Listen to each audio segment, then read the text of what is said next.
Hello everyone. आज हम बात करेंगे कि धनिए को मतलब सीड्स के द्वारा कैसे ग्रो करें। अगर आप सिर्फ 5 रुपए का बीज बाज़ार से ले आते हैं तो आपको पूरे सीज़न मतलब धनिया खाने को मिल जाएगा और इसके लिए बाज़ार जाने की ज़रूरत आपको नहीं पड़ेगी। बस थोड़ी सी हमको समझदारी रखनी है और थोड़ी सी मेहनत करनी है। वैसे भी विंटर में मान लीजिए कि हम लोगों को थोड़ी सी धूप की आवश्यकता होती ही है और हम लोग छत पर जाते ही हैं, जिसके पास मान लीजिए कि वो ग्राउंड स्पेस नहीं है, जो फ्लैट में रहते हैं वो अपने ऊपर मतलब किचन गार्डन, अपने छत के ऊपर किचन गार्डन या जिनको फूल पत्तियों का शौक़ है वो मतलब बना सकते हैं अपना गार्डन छत पे।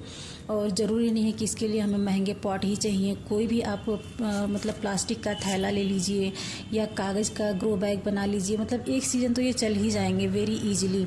और ठंडी में आपको बहुत ज़्यादा मेहनत करने की ज़रूरत भी नहीं पड़ती है, क्योंकि आप किसी भी टाइम ठंडी में जा सकते हैं छत पे और मतलब सब्जियां ग्रो कर सकते हैं।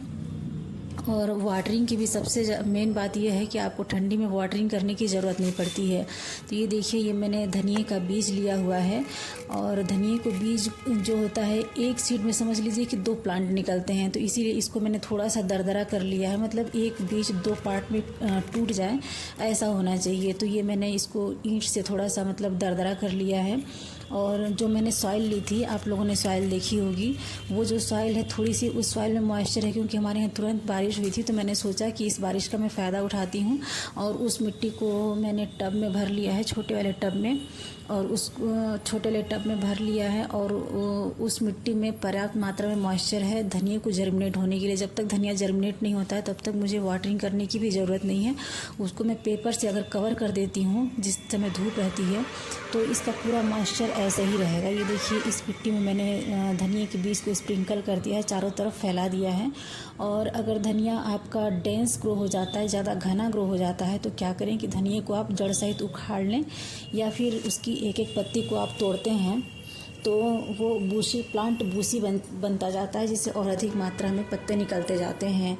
तो इस तरह से फ्रेंड्स, अगर आपके पास मान लीजिए कि महंगे सीड्स खरीदने की ज़रूरत नहीं है, जो एग्री शॉप होते हैं वहाँ आप जाएं, 5 रुपए का जो बड़ा बड़ा पैकेट होता है वो उस पैकेट में आपको आराम से 5 रुपए का बीज निकाल के वो दे देते हैं। इसी तरह से मैं ये बाज़ार से बीज लाई हूँ, 5 रुपए के सीड्स हैं इसमें। और इस सीड्स में मैंने कम से कम 3 या 4 टब धनिया ग्रो किया है। अब ये तो पहले पॉट का मैं आपको दिखा रही हूँ। और अगर मान लीजिए कि आपके आसपास कोई एग्री शॉप नहीं है तो जो मसाले में हम लोग खड़ा धनिया यूज़ करते हैं उसको भी आप लोग इस्तेमाल कर सकते हैं। फ्रेंड, जो मैं वीडियो बनाती हूँ ना, ऐसा नहीं है कि मतलब इसमें आपको बहुत ज़्यादा पैसा खर्च करने की ज़रूरत है, आपको बहुत ज़्यादा मेहनत करने की ज़रूरत है। बस ज़रूरत है थोड़ा सा ध्यान कंसंट्रेट करने की, थोड़ा सा मतलब वो क्या कहते हैं कि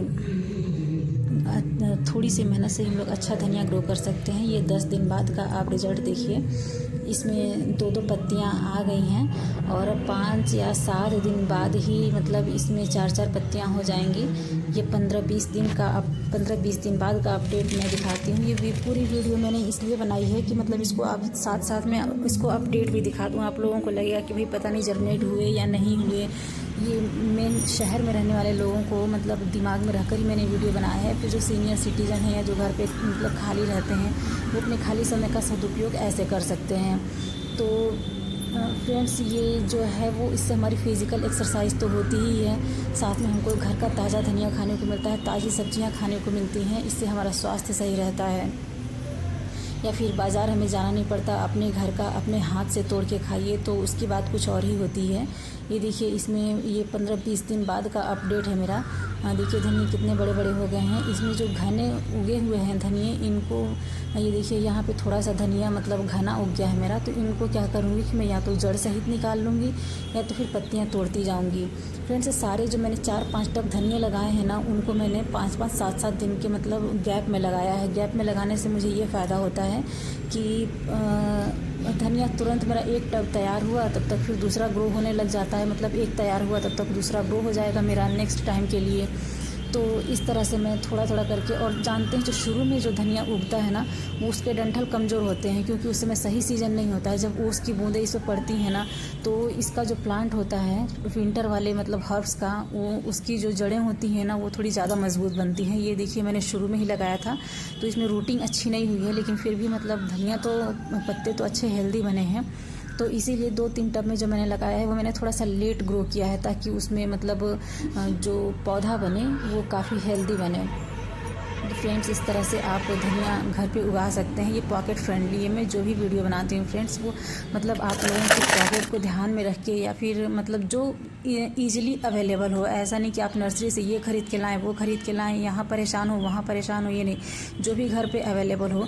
ये सब देखिए, ये सब जो देसी सब्जियाँ उगी हुई हैं ना, मैं इनको उखाड़ती नहीं हूँ। इसमें बथुआ है या फिर मकोई का प्लांट है, ये सब मेडिसिनल प्लांट्स हैं। इनको आपको ज़रूर यूज़ करना चाहिए। ज़रूरी नहीं है कि हम बाज़ार का ख़रीदा हुआ या हाइब्रिड ही खाएं। ये हमारी इम्यूनिटी को, जो देसी सब्जियां हैं वो हमारी इम्यूनिटी को बढ़ाती हैं। Thanks for watching.